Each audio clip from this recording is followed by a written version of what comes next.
Hey everyone, before we get into today's video, I just wanted to let you know that this is a continuation of a series that has been ongoing on the channel for quite some time.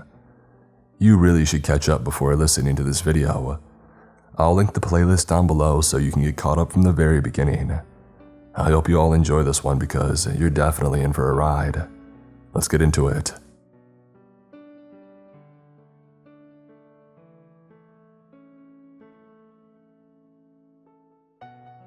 The room was quiet. We all sat around the table, watching the screens in horror, just waiting. Waiting for what we had been hurrying to prevent to happen. Since leaving the underground cavern system, Richard had ushered us all back to the visitor center. I've never seen the place so empty. No staff, no rangers, no visitors. They had all cleared out. Sent home to be with their loved ones. Not that they knew that. Apparently Richard had told them that there was a park inspection. No one questioned it. However, but apparently, Bob Farrar and his team had found something in the park earlier this morning. We took seats around a boardroom-style table located in a room in the basement of the building that was disguised as a utility closet.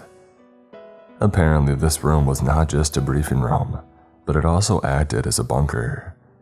This was ground zero for what was happening out there. The screens were showing breaking news reports from 5 different locations: California, Nevada, Montana, West Virginia, and Colorado. Redwood, glaciers, Death Valley, Appalachian Trail, Wolf Lake.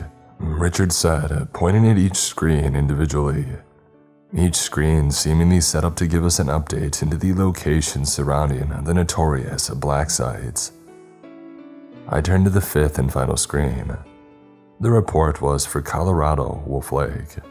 Except there was no report. There was simply a blue screen with the emergency broadcast plastered across the backdrop. "What's happening out there?" Phil asked with awe and concern, to no one in particular. Miles rose from his seat and took a position at the head of the table. There was something about his demeanor and expression that angered me. It was like it was an Armageddon occurring outside these very walls, and instead, he had finally got that long-awaited promotion that he had been after. To be frank though, after what that prick had pulled with the Ellens, there was no way back from him, not in my eyes.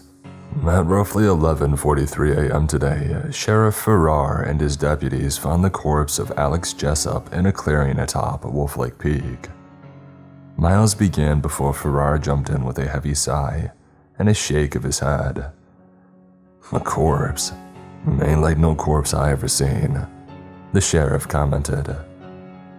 Myself and Phil turned to face each other in the room, desperately wanting someone to elaborate. Bob Farrar cleared his throat and refreshed his gaze with a slight widening of his eyes. "It was like a bug cocoon of some sort. Kid had been wrapped up in a tree, in some sort of a black webbing sort of thing. And whatever had wrapped him up then slowly ate the poor son of a gun alive from the inside. And then, well, it looks like something just burst out of him," the sheriff explained, genuinely struggling for words. "A web," I exclaimed. "A bug cocoon, like a spider," Phil added in bafflement. "I ain't no anthropologist or whatever, but yeah," Bob answered bluntly. We all sat in stunned horror before the 5th screen caught Nick's eye, and he gestured for Miles to look. We all picked up on this, and when Miles turned up the volume, we all sat and watched. A pair of news anchors from Denver 5 were sat going through the daily reports for the day, when suddenly, they began talking about something with a large image in the background of what looked like a cocoon in a dark, abandoned building. The caption, "Fake video reaches 3 million views in 4 minutes. The 21st century's answer to Photoshop. So-called fake videos are doing the rounds online, usually done to cause humor or sometimes even maybe more malicious motives, but there is one particular Facebook Live video coming out of the little town of Wolf Lake that was posted to YouTube just over 5 minutes ago and has already clocked 4.3 million views. YouTube has commented saying that it's one of the highest performing videos in the channel's history. And watching it for ourselves, it's not hard to see why. Username JackTheLad68 uploaded the video at 1:03 p.m. today with the caption, "Run." The hoax video has the whole of Colorado talking and debating whether the video is a hoax, but hey, why not see for yourself? The anchor paused with a smile, while the image of the cocoon began to enlarge and take up the entire screen.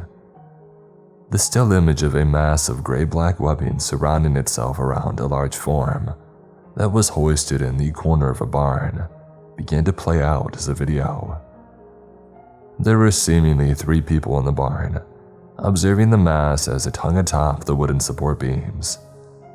2 boys aged roughly 15 to 16 walked toward a ladder in the barn, and one began to climb as the other boy advised him against it. He didn't listen though, and he began to climb. The cameraman zoomed in, the best he could on the cheap cell phone that he was recording on, but as the blurry lens focused in on the silky black mass in the corner of the roof beams, a harrowing image became clear. The face of an adult man was protruding from the webbing. His eyes were wide like a man who had died in pure agony, and his face was gaunt like he was seriously malnourished, as his mouth hung open like his own soul had been sucked down his throat. The boy who had climbed up the ladder onto the mezzanine floor to get a better look was now within a few feet of the mysterious object, looking upwards at the face, trying to identify him. "Holy crap, that's Old Man Reynolds. Mr. Reynolds, are you okay?" the boy yelled. The other boy at the bottom of the ladder, out of shot, began to yell too. "Jamie, come on, we aren't supposed to be here.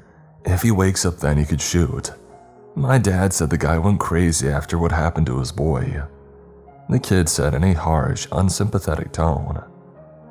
The cameraman, though, he was now focusing in on the mass of weaponed flesh, examining what this cocoon actually was. His voice began to tremble and his breath left his body as he chimed in. Guys, that ain't no hammock. I don't think he's sleeping. I think we should get out of here and call the police," the cameraman warned gravely. But the boy near the mast didn't listen, whether out of a lack of hearing or a surge of curiosity. Either way, he picked up a nearby pitchfork, held the handle out towards the mast, and he poked it firmly. We all jerked back in our seats as the dormant hollow face of the old man suddenly snapped to life and screamed a gurgling groan out through the barn. The boys and cameraman didn't run. They just glared in horrified awe, much like we were too. The face groaned and moaned as the volume and agony in his voice intensified and reached a crescendo as the black mass began to convulse and bulge out in various areas. It began to swell and enlarge as the bulges continued to hit out rapidly, until finally it cracked open like an egg and the cocoon man's sternum and ribcage swung open like the doors on a cuckoo clock. The camera only stayed on him for a brief few seconds before the lens moved away to run, but just before that happened, 3 large arachnid creatures, the size of Labradors, emerged from the chest cavity. They quickly separated, scurrying out and scuttled away in 3 separate directions, quickly finding cover from view in the darkness of the barn. There was nothing left inside of the cocooned man, except old, dead flesh. No bone, no organs, no tissue, nothing. He had been eaten alive. "What the heck, man, run! Jamie, get down here now!" the cameraman yelled, as he began to turn and run towards the light that was beaming through the crack in the wall of the barn, presumably how the boys had managed to get in. The camera focused on the boys' trainers as they hurried across the wood and straw in terror and panic. Suddenly, a harsh, piercing scream of a young man was heard, causing the camera to spin back around. The boys' screams were now at fever-pitched but also muffled and gurgling. The toe-curling image of one of the 8-legged freaks that had birthed from the cocoon was now mounting the doomed child as it tore into his face. The camera, untoned by the rapid breathing of the cameraman, now turned to the ladder as the boy known as Jamie began to climb down with haste. He got halfway down before dropping to the ground on his back. He flipped himself onto his front, beginning to get to his feet to sprint to safety. But suddenly one of those hideous spiders emerged with frightening pace from the shadows behind him. It scurried towards him and sunk its teeth into his calf. As the boy fell to the ground, his face was already swelling, his body convulsing as it was starting to paralyze. I noticed something that made my blood run cold. These spiders had heads, and what looked to be human faces. Humanish anyway. Among the 6 eyes, sinister hair, and vampire-like fangs, I could see the resemblance of a man that I knew. I knew that face anywhere. I saw it every night in my dreams for nearly 8 months. It was Keller. The stiff form of the boy slowly was dragged away into the darkness, the look in his eyes rapidly darting around, looking for someone, something, anything to help him. It was clear that he was alert and could feel and sense everything, but he couldn't move an inch. He groaned in fear and panic as he disappeared into the darkness. The cameraman quickly shot back to the other boy, seeing his face was still being savaged. He took this chance to run. Now the spiders were busy. He ran faster and faster, moments from leaving the barn. But just as the thought crept in my mind about that there was still one spider left, one of the large arachnids swung down from the rafters and screeched with rageful anticipation as the demonic face of Ed Keller launched at the camera lens. The camera was knocked to the ground, and as the footage ran out with a still image of a disused corner of the barn, the sound of a boy's agony and terror were heard in the background, as the sound of dragging across straw and wood could be heard, as the cries for help began to fade. Facebook Live comments were constantly popping up over the screen. Some comments were hailing the footage as awesome stuff, along with other praise such as, "This kid needs to make a movie. This is better than most of the crap in Hollywood these days. No way, this actually looks real." However, for every 100 comments like this, there were 2 or 3 that were questioning, but what if it is though? The video faded into the background, returning to its icon status in the corner of the screen.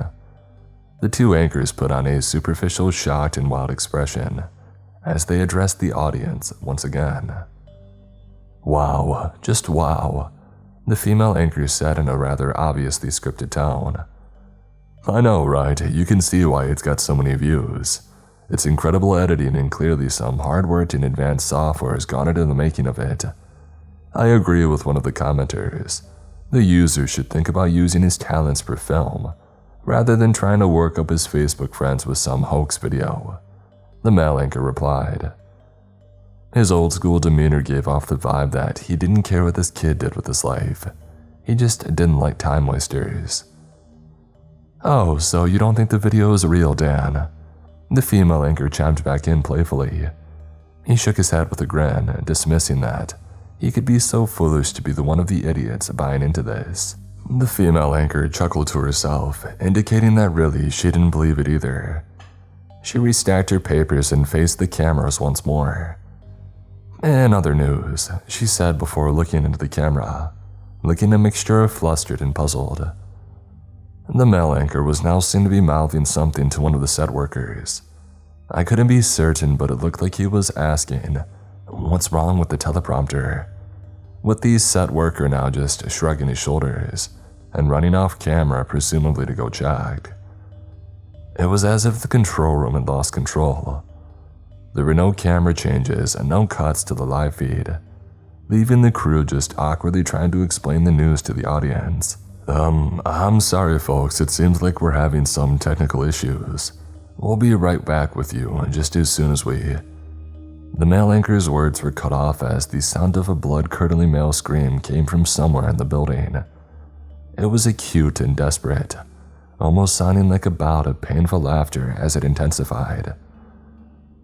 The crew on camera all suddenly looked on guard. climbing behind chairs and desks for cover as they stared towards the sound off camera. After a few tense moments, the lights began to flicker and shut off for a second, causing the crew and the anchors to yelp in anxiety. The lights came back on and the crew were now visibly shaken, and some even in tears. The lights flickered off once more, and when they flickered back on, we all gasped. I didn't have time to count, but at least 12 of those spider creatures from the viral video were crawling into shot, silently sneaking up on each crew member, with one descending slowly from a web off the ceiling, hanging just behind the male anchor. Its yellow eyes were wide and wild, and its blood-red pupils were pinned with laser-focused hunger, and its 8 pointed legs coiled back, like the jaws of a great white shark. The spikes and hair on its back and body also stood on end as its fangs extended back, ready to strike.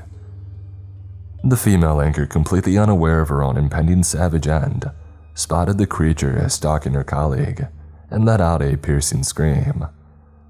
The lights flickered once more as the male anchor turned and became face to face with the malevolent arachnid. I swear to God that thing seemed to smile at him, just as the lights shut off completely. For the next 6 minutes, we listened to sounds that no human should ever hear. I thank whatever God is out there that we couldn't see the images that went with the audio. We just sat in the safety of that bunker watching the screens. 4 news reports that were talking about the cost of living crisis, traffic jams and the weekend weather, smiles on the anchors' faces, the usual happy-go-lucky vibe. All the while, one of the screens was just sat in the middle, in total stark contrast to the others, filled with squeals of agony, fear, and despair. It was a disturbing sight. We all sat there, hands over mouths, steadying our breathing, desperately trying to keep the bile down. The lights thankfully never came back on. Someone somewhere had shut the station down, and technical issues noticed now continuously played across the screen. The cheerful music and cartoon man depicted desperately trying to mend some broken film tape didn't quite match the horror that had been broadcasted over the past 10 minutes. This is when I noticed Miles at some point during all of this had left his seat. I turned to look for him and I saw him in the corner. He was on the phone and yelling at someone. "I need those coordinates now. This is blowing up and I don't know how we're going to cover this up. The whole world just saw those people get ripped to pieces for those giant spiders. Our guys managed to hack into the control room and shut the images down, but that stuff was on for nearly 10 minutes. This is past the point of procedure. You do what you have to do to find him. He's the only hope of stopping this in its tracks, before it escalates further and we may have a chance at containing the exposure. Get it done now." Miles was growling into his phone. He hung up and turned to notice me staring. He didn't say anything. He just shot me an annoyed look as if to say, "I don't need your judgment right now, kid." He took his place back up at the front of the room, turning off the screen that just showed us the beginning of this horror. Phil piped up for the first time in minutes. "So what the heck is going on? What are we supposed to do about this? My kids moved away from Wolf Lake a long time ago, but they only live in Arizona. How long before all this reaches there?" he asked in desperate panic. "Well, I was hoping we would be able to stop this from happening, but right now, the plan is to wait out this initial phase, in here. I've got my best guys on finding the location of the one thing that could help us contain this without extreme measures," Miles replied. "Extreme measures? Is this the 16A creature that you were talking about?" I asked curiously. Miles, Nick, and Richard shared a concerned glance. "No, right now, 16A is what we are going with," he replied. It was at this point that me and Phil shared our own concerned glance. So, if persuading a government-manufactured cryptid murdering alien that could quite easily kill us on sight, along with his band of misfit rebels and monsters, to fit alongside us against a band of resurrected boogeymen, bent on killing every single person on the planet, is not the extreme measure, then what is? I asked facetiously. We purged the affected areas with a targeted nuclear airstrike and blame Russia, essentially. Nick informed us matter-of-factly. Miles gave him a look that scolded him for being so open. But obviously we don't want it to come to that, Richard assured us. We all sat back, wondering how on earth we could be experiencing this crisis, when suddenly every one of the other news channels began to go into breaking news. Taglines like, "Shock scenes as animal attack massacre at Denver 5 news station," "Denver 5 attack," "Disturbing scenes or distasteful hoax." Clips of the incident were being shown for a few seconds before Nick pulled out his phone and made a call, informing someone of what was happening. Within minutes, every single channel had been shut down and was now replaced with the similar technical difficulties message spread across the screen. Miles' phone had begun to ring too. He seemed apprehensive to pick it up, but he did after composing himself. Miles Black. Yes, ma'am, yeah, I'm aware.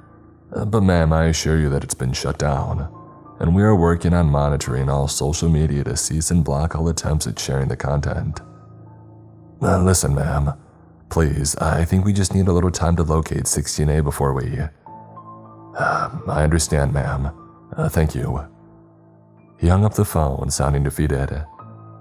What's wrong? I asked. That was the director. We have 48 hours, he said somberly. Until what?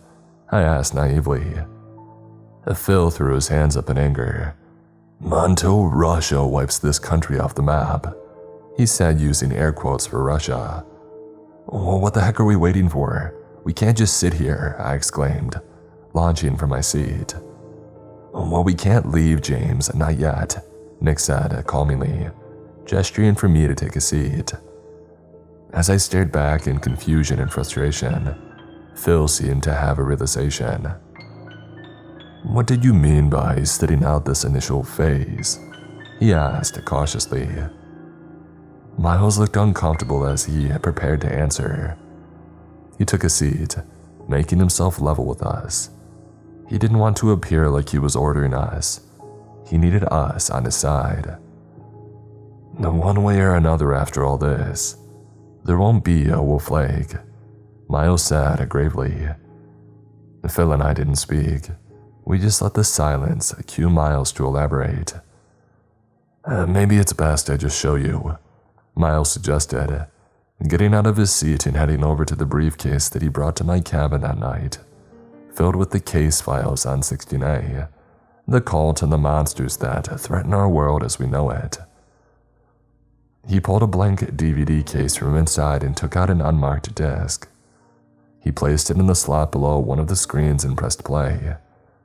We all turned and watched, as the screen turned blue for a second, and then presented an image of a man, clearly a well-educated one, likely a scientist. He was sat at a desk. In front of him was what looked like some ancient textbook with all sorts of weird and crazy symbols on the jet black cover. It was so old and worn that it could have easily been the original copy of the Bible. He began to speak.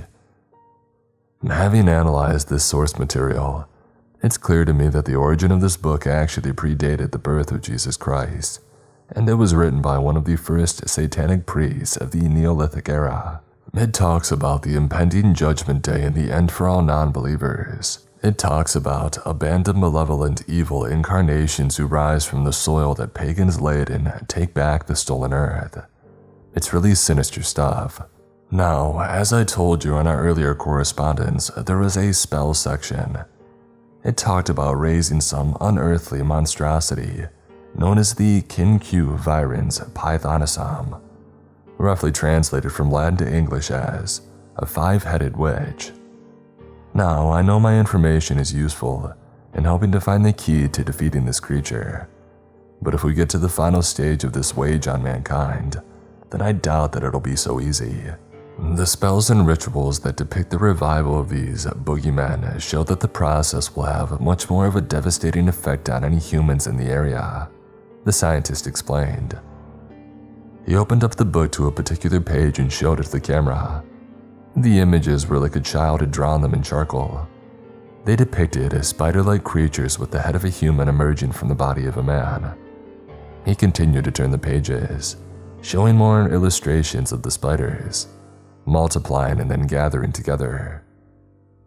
He turned the page, and once more, the image was that of a giant spider-like creature, surrounded by skeletons and ruins. The rough translations of the markings state that, once a human sacrifice is offered to the spirit, these ancient creatures will be born from the flesh of the victim. The victim has to be someone the spirit would be pleased feasting on. The creatures will then destroy anything in the path of the malevolent being reborn. These creatures would then also lay their offspring in the flesh of others that the spirit would want to feast on.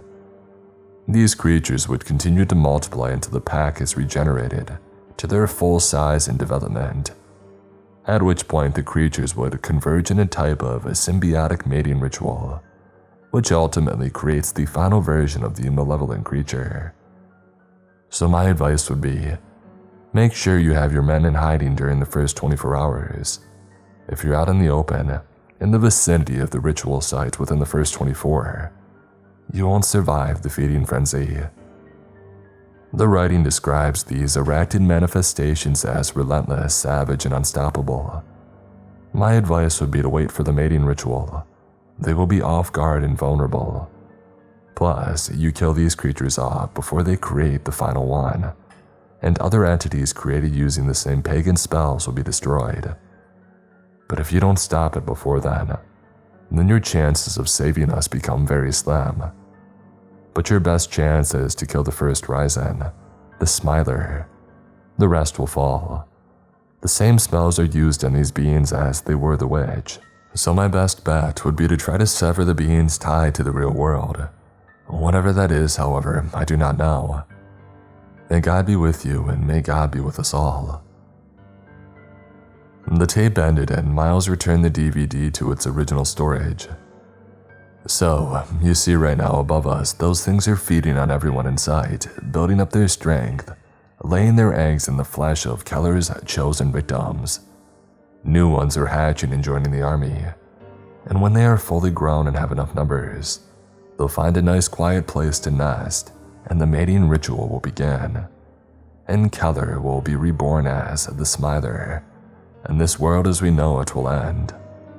So, we wait here, and when those things leave town, hopefully by then we will have located 16A, and then it's a case of getting him to join us and to fight with us, and praying to God that we back the right freaking horse, Miles said, turning away to massage the back of his neck, attempting to relieve some of the tension.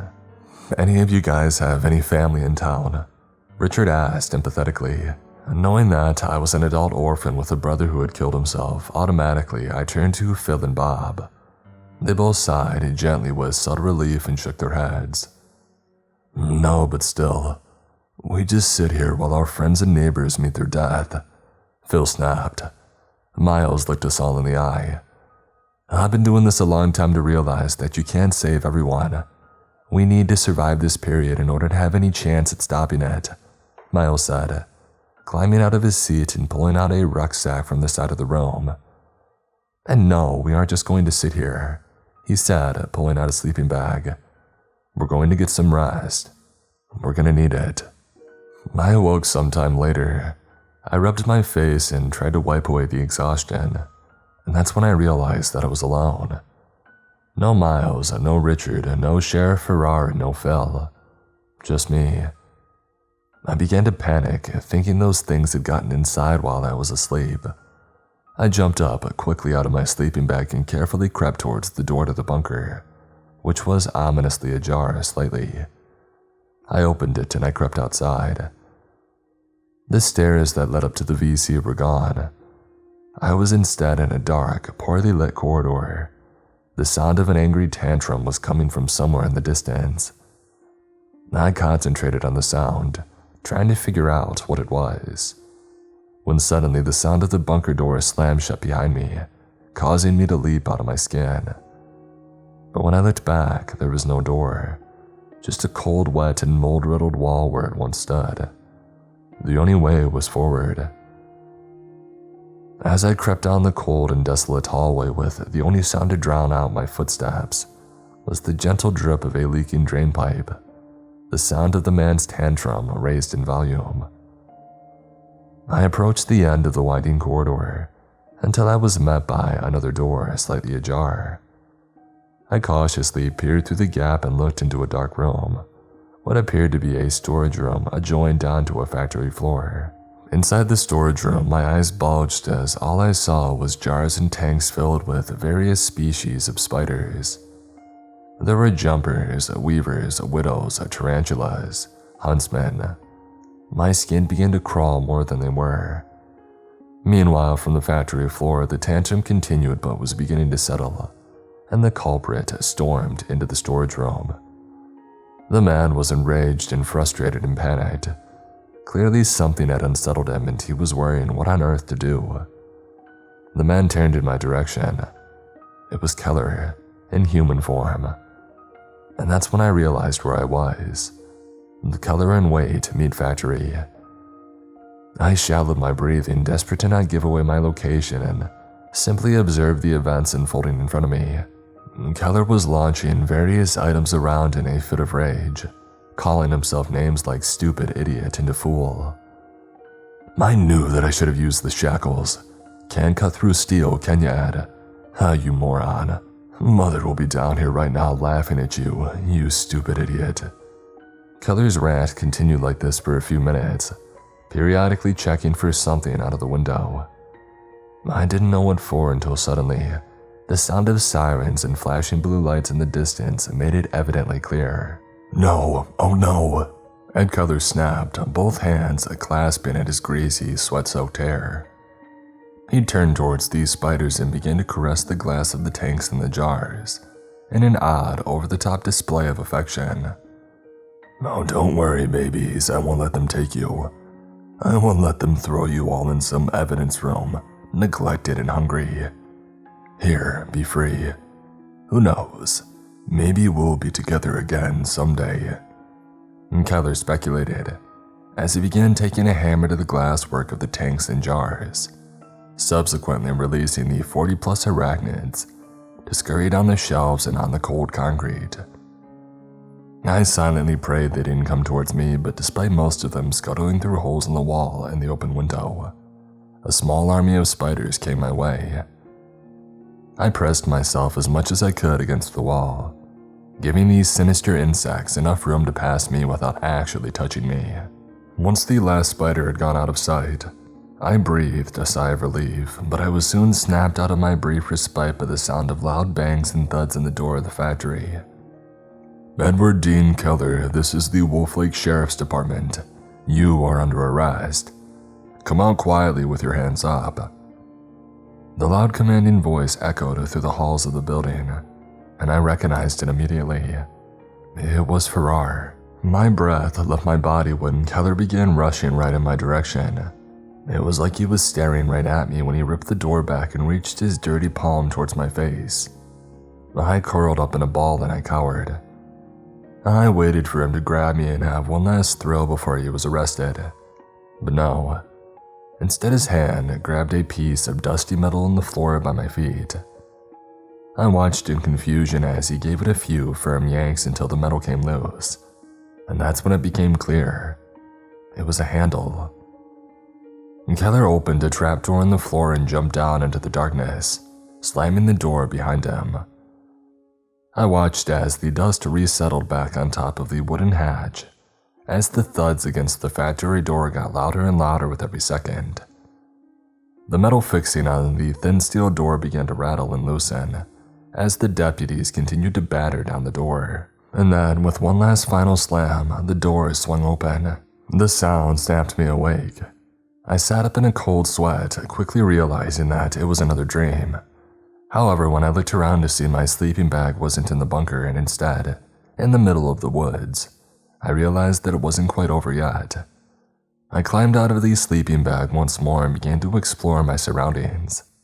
I began to walk towards a clearing in the trees with my new sense of fearlessness, knowing that I was just here to observe what the dreams were trying to show me and that I wasn't in any danger. A flickering orange glow coming from the clearing caught my eye. The closer I got, I discovered the glow to be the flames from torches. A group of black-hooded individuals wearing the skulls of various animals. Ed Keller was stood perched on the top step of a hand-carved wooden stepladder. A noose sat snug around his neck, the other end of the rope wrapped tightly around the thickest branch. I followed the rope down and saw that it was fastened strongly to the base of the trunk. The hooded figures all stood around while the leader approached the foot of the ladder. He opened a weathered old book, which I recognized as the one from Miles' video of the scientist. The figure began to chant something in Latin or in some ancient language that I didn't recognize, but yet I understood every single word. And as you take your gift from God, your life, and give it to Hades, you will return to the earth from which we all came. Only your death can show your pledge to the new world, and when the day of judgment comes, we shall offer you a blood sacrifice, allowing your awakening and vengeance upon the non-believers. Do you have a request for Hades as you rest and wait? The man yelled up at Keller into the cold forest air. Keller began to cackle and licked his lips in anticipation. I don't want to wait for long before I get my hands on another one. I want to taste their blood and their flesh. I want to see their petrified faces when they know that it's just me and them. I want to hear their pain, and I want my blood sacrifice to be that little one who cost me my life, Alex Jessup. The man nodded in agreement before flicking through a few pages in the book. He began to chant once more. Through fear, terror, and despair, your reach over your earth shall grow. Any innocents who touch the soil upon which you stand shall be subject to your will. May their tears and fears and their whispers and wails give you the strength upon which to feast on the blood and bones of the children of the non-believers. When you are ready to pledge yourself to Hades, make your leap from God and join the underworld. The man slammed the book shut, and the group looked up at Keller in anticipation. With a grunt and a smirk and a shrug of his shoulders, he leaped from the ladder. The branch jolted and the rope snapped tight, and Keller's neck snapped an inch or two longer. He swung there in the breeze for a few seconds, the group not flinching an inch. They just continued to watch. So I did the same. A few moments later, a crack of lightning lit up the cloudless sky. I jumped back in shock, but the group didn't move, almost like they had expected it. Suddenly, Keller's lifeless body began to convulse and spasm. I watched with wide eyes as a lump in his skin began to form in his chest and make its way upwards, passing through his neck and into his mouth. My stomach flipped and my blood went cold, and when I saw the thin, sharp legs of an insect piercing Keller's lips and, like a chick poking through the broken shell of an egg, a spider crawled out of his mouth. It was thin black and had what looked like a white skull in its abdomen. It made its way down Keller's body menacingly until it reached the tip of his toes. It took a moment to judge its landing before leaping off Keller and towards the ground. Once landing on the soft grass, it quickly dug its fangs into the dirt and began burying until finally it was out of sight. The group of people began now dispersing and collecting their equipment. The sounds of police approaching in the distance could be heard as the group made their exit and left Keller swinging from the tree. I found myself taking in what had just transpired, staring at Keller's lifeless body, wondering what this all meant and why I was here. Another bout of chanting pulled me from my speculating, though, and I began to walk towards it.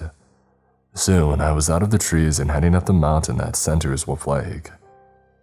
I climbed the hill, taking cover behind rocks and trees. Once at the top, I was greeted with the sight of another group of hooded individuals that matched the others, except this time there was significantly fewer of them. I squinted my eyes and moved closer to the gathering, trying to see what they were doing. On the ground lay two bodies. One was alive and one was dead. Next to the dead body was an open grave and some shovels. I took a closer look at the two bodies, and it took a while for my recollection to spark to life, given the decomposition of the cadaver, but I had seen him before. It was a Yubel from Miles' Secret Files. The other body, which was tied up with rope and had his mouth sealed with duct tape, was a mid-20s man. He was thrashing and desperately trying to free himself. The group this time were chanting in unison, speaking about giving back blood to the earth and pleading with Hades to unleash the Chosen One back to them, so they can carry out their mission of giving the world of the living back to him. And with that, they rolled Yubel's body into the hole and shoveled the dirt back into the hole. They began to gather around the mound of dirt. Once again, one of the group began reading from a book not too dissimilar to the other. They chanted some more about a vessel for the Chosen One to be reborn from the earth and help them claim what was theirs. A few moments of awkward silence hung in the night air. The group seemed to look around, this time looking less confident in their black magic abilities, likely due to the fact that they just buried their leader. But just like before, the silence was broken by a random crack of lightning from the clear twinkling star that surged down and penetrated the upturned earth of Yubel's makeshift grave. The crowd of hooded people jumped backwards in shock and awe. Meanwhile, the tied-up hostages' attempts to escape only intensified. But when the earth began to shift and erupt like a mini volcano, forming what looked like an ant's nest, the abductee's eyes bulged and his eyes pinned towards what began to emerge from the peak of the dirt. That exact same spider from my previous vision pushed its way to freedom. It crawled menacingly towards the man as he thrashed and writhed against the ropes and screamed desperately against the tape. Two of the hooded figures approached the man, ripping the tape off of his mouth and unleashing the man's screams for anyone who could hear him to come to his aid. They held him down and pried open his mouth. As he thrashed around and even got a few bites in, the spider grew ever closer. As it crawled up his leg and onto his torso, the hooded people gave the man a few stiff punches to the jaw, dazing him. They ragged his teeth apart with force one more time, even to the point that the corners of his mouth tore slightly. The spider took his opportunity and launched at the open gullet. Its thin, pointy legs underhooked the man's gums and pulled its way into its mouth and buried its way down his throat. As the man choked and spluttered, I watched on in absolute horror. Within minutes, the man screamed. He cried, my toes curling as he began yelling that he could feel it inside of him. Two of the men approached a loose rope that was draped over the large branch of a nearby oak tree. With 6 large poles, they suspended the poor man upside down, before tying the rope around the trunk, fixing him in position. They took a step back and waited. 5 minutes passed, and then a large bulge began making its way down from the man's chest, into his neck, and once again, the spider had re-emerged from the man's mouth. As he hung there, semi-conscious, the spider got to work on weaving a thick black silk web around the man, and before long he was completely cocooned. The spider, once satisfied with its work, jumped to the ground and buried its way back into the grave. The hooded people began to lay down, getting their rest, as I looked up at the night sky, noticing the clouds, stars, and moon moving east at a rapid rate, just like somebody had spun the earth on its axis.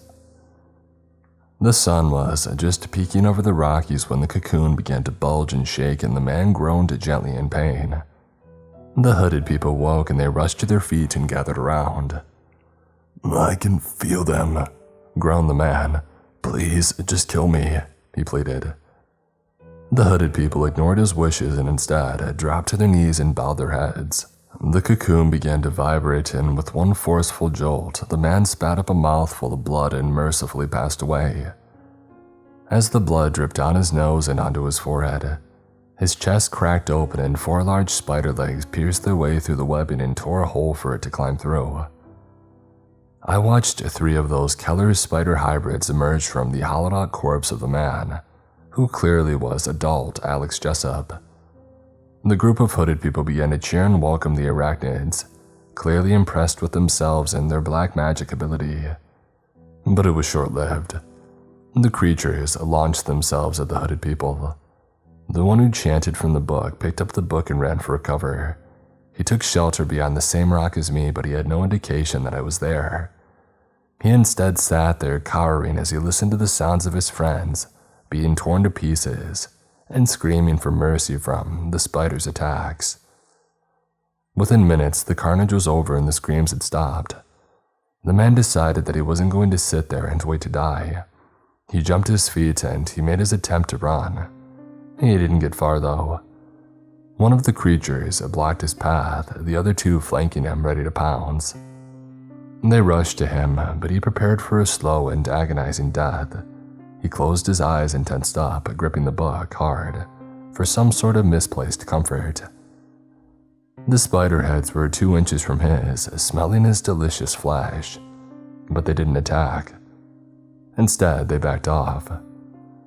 "You were the one who raised me, provided me with this feast," hissed the alpha of the spider pack at the petrified man. He began to slowly relax his body as an eye, peeking at the creature who was now addressing him instead of killing him like the others. "Yes, it was me, sir," the man replied awkwardly, unsure of what to call this monstrosity in front of him. "You shall be spared," it hissed back at him in a slithery tone. "We will need you when the time comes, but first, we need to multiply. We need more offerings like this one to lay our seed in, and we need meat to feast on and grow," the spider said menacingly. "I can do that," the man said with desperate confidence. "I know the addresses of all the parents of the children you killed as a man in Wolf Lake. As for feeding, this state's a big place," the man said with a shaky voice, extending his hand in the direction of the Denver skyline. The spiders began to cackle. Those creepy pieces of crap were actually laughing. "And then let us feed," the spiders hissed. They scurried off, down the mountain and out of sight. The remaining hooded man seemed to stare off into the distance, wondering for a brief moment if he had done the right thing. Still grasping the book, the thing that just saved his life, he walked after the creatures. I emerged from behind the rock and went and stood in the middle of the blood and the bodies. As I examined the scene, Alex Jessup's empty body, the various pieces of hooded people sprayed around the clearing. I wondered why my vision wasn't changing, why I wasn't waking up, and was there something else that I was meant to be seeing here? I began to spin around, looking for something significant. I turned and turned until I got back to my original starting point, only to be met with the sight of Edward Dean Keller in human form, standing in front of me, right in front of me. Except this time he wasn't staring through me. He was staring right at me. Right at me. He could see me. I turned around, but Keller grabbed my forearm. His long, brittle yellow fingernails were digging into my skin as his iron grip clamped down, hard. I was desperately trying to pull away, but it was useless. He began to drag me towards the grave. I closed my eyes and did my best to thrash myself free, listening to him cackling just like those spiders did when they were thinking of the sadistic violence that they were about to inflict on their victims. "James! James!" I opened my eyes in a panicked, cold sweat. Phil was looking down at me. "Phil?" I jumped up, looking around, wondering if this was another dream. But Nick, Miles, and Richard were all in separate corners of the room. Nick was on a laptop with a map next to him, making markings on it with a marker pen. Richard was watching the televisions, going through various tapes of these scientists to examine those ritual books. And Miles was packing things into his rucksack, including an automatic rifle. "Oh, what's going on?" I whimpered softly to Phil. Phil looked at Miles and saw what I saw. He turned back to me and said in a serious tone, "They found 16A. It's time to go." We reconverged outside the visitor center by the 2 jeeps. I couldn't help but notice the deafening silence that hung in the air. It was like when bears or a mountain lion was nearby. The woods would go quiet, no birds singing or rodents squeaking, knowing that danger was close. Something terrible had happened outside while we were all sleeping. "Okay, so we tracked his radiation just like we did with the witch. Seems like he's held up here in a farmhouse," Nick said to Miles, pointing at the markings that he's made on the map. "I've taken the liberty of marking the route in this map. Given how the agency has put a blocker on all non-private satellites to stop the spread of news about the creatures, we've got 36 hours before the nukes fly. It's about an 8-hour drive round trip. Quicker you get back, better the chance we've got. Good luck, sir. Hopefully I'll see you back here. Nick added as he embraced Miles. I stared at them, anger in the pit of my stomach as ironically, 36 hours ago they used a couple of innocent children as bait, and it was for nothing. Richard approached me and Phil much in the same manner. I hope everything goes well, you two. We've been through a lot together over the past 9 months, haven't we? Wouldn't it be great if it wasn't all for nothing? He said with a smirk, and we grinned back in group tug. Why don't you come with us? I asked Richard. I would love to, but I'm ex-agency. The less people turn up that this guy associates with that place, the better. It's gonna be hostile. Guys, but keep your head and plead our case. He's our only hope. But don't worry, I'll be here waiting for you both, Richard said, slapping us both on the shoulder with a warm smile. He made his way over to the Jeep with Nick and they climbed in. Me, Miles, and Phil climbed in the other and we set off in unison. Once we had reached the entrance to Wolf Lake, they went west towards the new base camp headquarters set up by the agency, privately tracking the progress of the spiders, while monitoring communications throughout the world. All the while, their finger hovering over that big red button that would blow the USA off the face of the earth. Meanwhile, we went east, to convince 16A to help us prevent that. As we drove through Wolf Lake and headed towards Denver to make our way to the interstate, we stared out of the windows. Dark webbing hung from almost every tree, lamppost, and open bedroom window. Various pieces of human cadavers littered the streets along with abandoned cars, and every so often we would pass the remains of open to web cocoons. That familiar sight of a hollow torso and that vacant face of the victim, their expression forever etched in pain and terror. So what happens after this red guy doesn't tear our heads off at the neck on sight and actually agrees to help us? I asked sarcastically. The agent is tracking the spider's radiation. When they find out where they're gathering to nest for the mating ritual, they'll set up a base camp nearby, get tooled up and wait for the moment that they bed down, and then attack and hope for the best, Miles explained, staring forward. Phil seemed to get a confused look on his face. So maybe we don't need to risk our lives with this whole 16A thing. Maybe if we just wait until they're vulnerable and mating, and just go in there with guns and bombs and hit them with everything that we've got. Phil's sentence was cut short and he just stared, horrified out the window. Me and Miles both joined him to see what we were looking at. We had just hit Denver when we came across abandoned jeeps, several tanks with the hatches ripped off, blood splatters decorating the openings, and finally, the hundreds and hundreds of savaged and destroyed soldiers. As we all sat there in stunned silence, Miles subconsciously sped up the vehicle. Phil just stared at a small photo of his ex-wife and daughters that he kept in his wallet, and I just curled over to the side, out of view in the back seat. I pulled up my sleeve and stared down concerned at the inflamed hand mark imprinted on my forearm.